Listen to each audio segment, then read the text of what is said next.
My name is Ann Stork, and I am here to introduce you to the North Andover Farm Legacy Project with the North Andover Historical Society. We have started to collect and to preserve the history and memories of the farm families in town, to archive all that information, to share it with the future generations of the town. A past history that has a rich history to it which is quickly disappearing.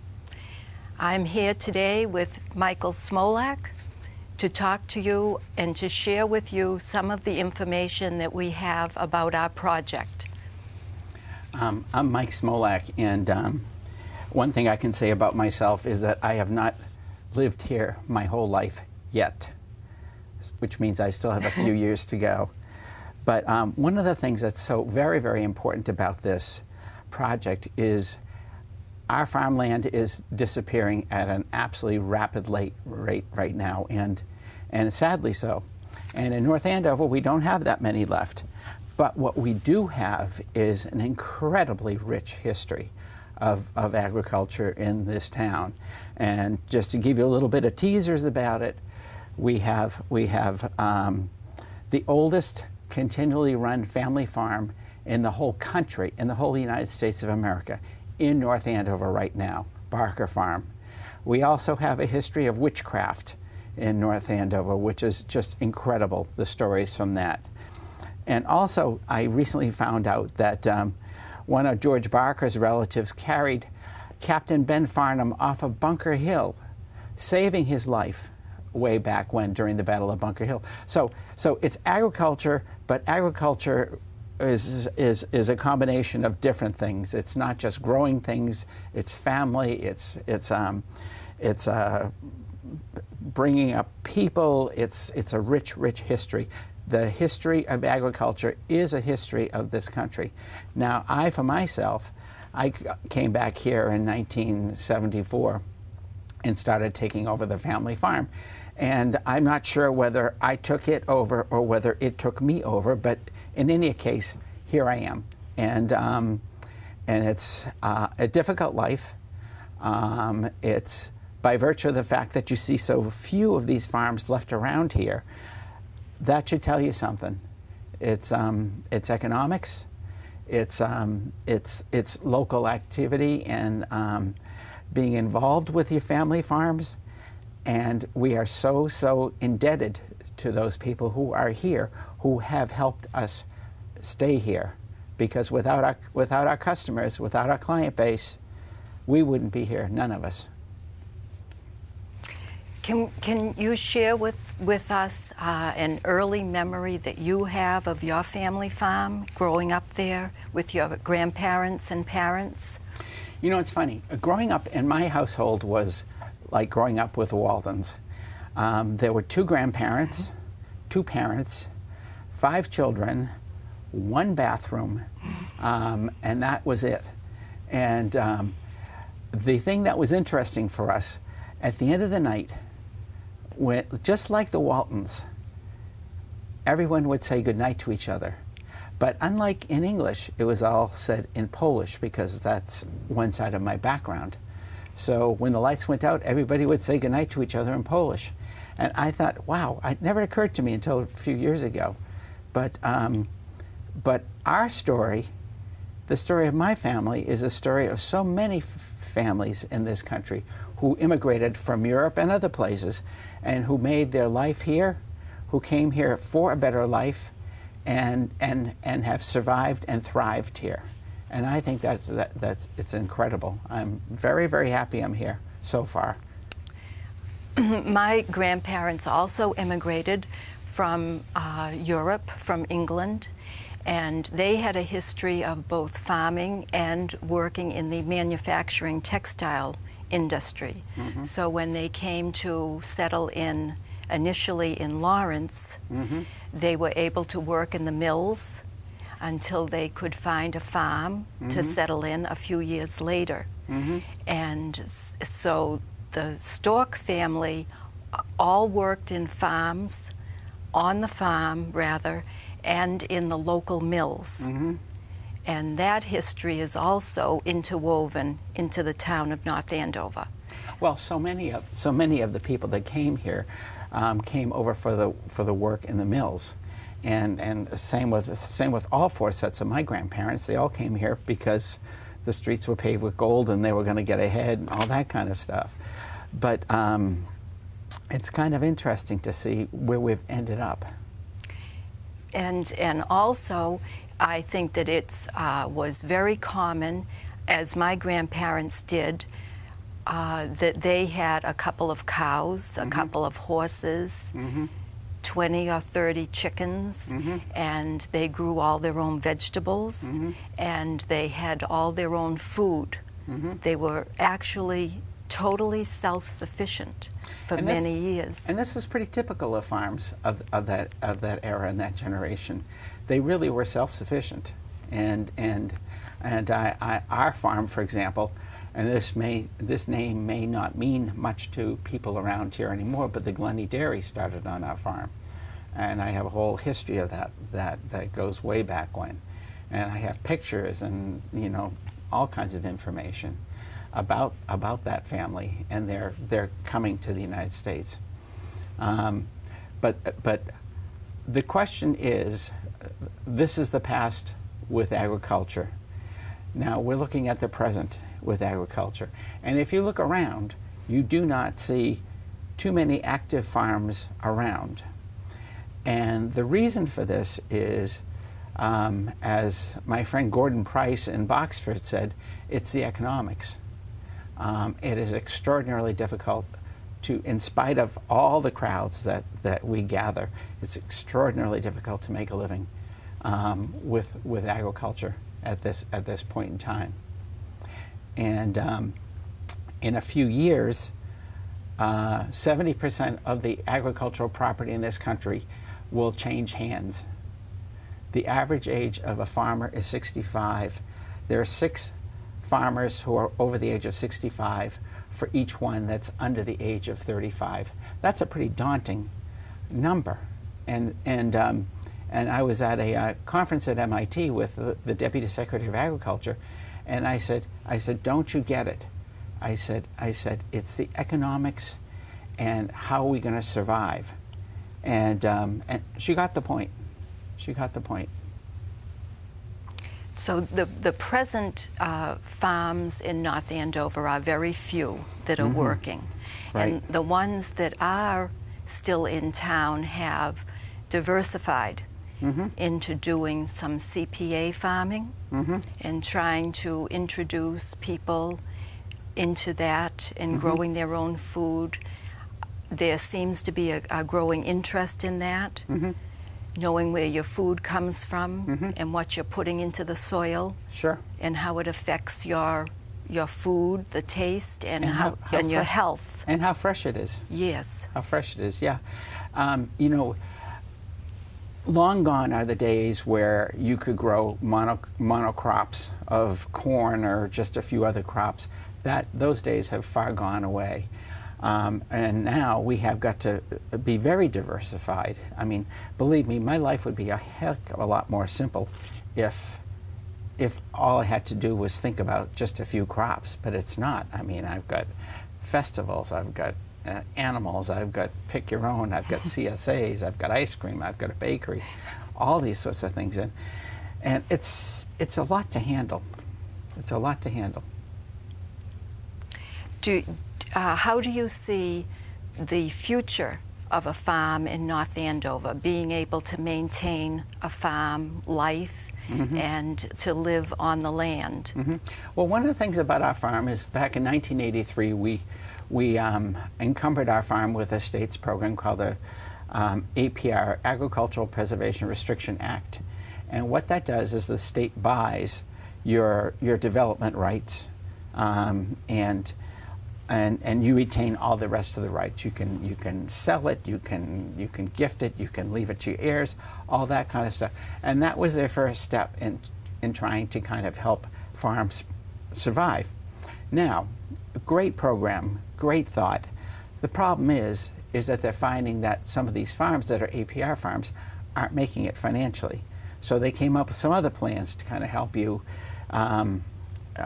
develop business plans to direct you in ways that will help you be more profitable. And the jury's out on that still. I think that the people are becoming more interested in farms, in small farms, in trying to raise some chickens, possibly in a small shed in a backyard, have their own fresh eggs, teach their children how this is done, give them the chores that become part of how they live their lives, really. And how they take care of animals, and to teach them responsibility, and maybe even to sell a few extra eggs. Sure. One of the things that was always kind of interesting to me is that the further we become more urbanized, the further children are away from the source of their food. I'll give you an example of that. We have quite an education program out there, and a group came in from Jamaica Plain. And one of the teachers came up to me afterwards, and he said, "Farmer Smolak, where are the strawberry trees?" And you and I know there's no such thing as a strawberry tree. And I'm sort of thinking, well, how do you deal with this, Michael? Well, what I said is that they were out of season. So I just skirted the whole thing, because I wasn't going to correct him in front of his kids, because that wasn't right. So we'll see how that goes. But in terms of the present, this is what we and so many of my contemporaries are doing. We've gotten into very, very diversified types of businesses, and and I have to say it's really hard work, and I don't know how profitable is it. I don't know. I make it look good, but I don't know how really profitable it is. And never mind estate planning, never mind passing your land on, never mind who's gonna run this farm after I'm dead and gone and buried and spread someplace. I don't know. And it's nothing that a lot of us don't think about, because the graying of I right now at 61 years old am at the average age of a farmer in the United States. And I think that's daunting. I think that it's a very good life. And when you grow up that way, you really appreciate, you get to know nature very well and very closely. And it gets to be part of your daily life, to notice it, everything about it, and to notice the land, and how the mist settles in the hill, and how the birds fly across it. The beauty of it all. And the beauty of it all. And it changes all during the day. And the light. And it just becomes part of you. Well, and part of what we are dealing with this farm legacy project is to capture those things while they're still here. Yes. While some of these people are still alive, frankly. Yes. Because they're getting a little up there. And we've had one casualty in one of the oral histories, and boy, I'll tell you, almost makes me a little bit weepy, because that was one of the nicest few hours I've ever spent in my life. Yes, it was beautiful. And beyond what it did for me, what does it do for this person who has an ability to share stories? She told me stories about my father that I never knew existed. What better? So what we're looking for now, we're looking to expand this.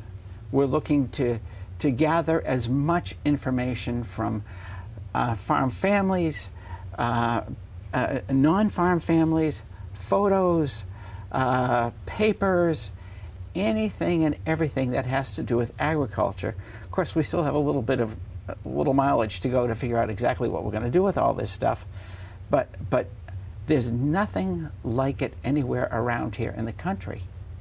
And I think it's extraordinarily important work, because once it's gone, it's gone. I think about interviewing Georgian Dot Barker, And the one thing about life that's certain is that we're not going to be here forever. But can you imagine 2 or 3 generations from now, them pulling out these DVDs and seeing their grandparents come to life, seeing how they met each other, seeing what their favorite places on the farm was, what was most important to them? That stuff's precious. And that stuff's all been lost in the past.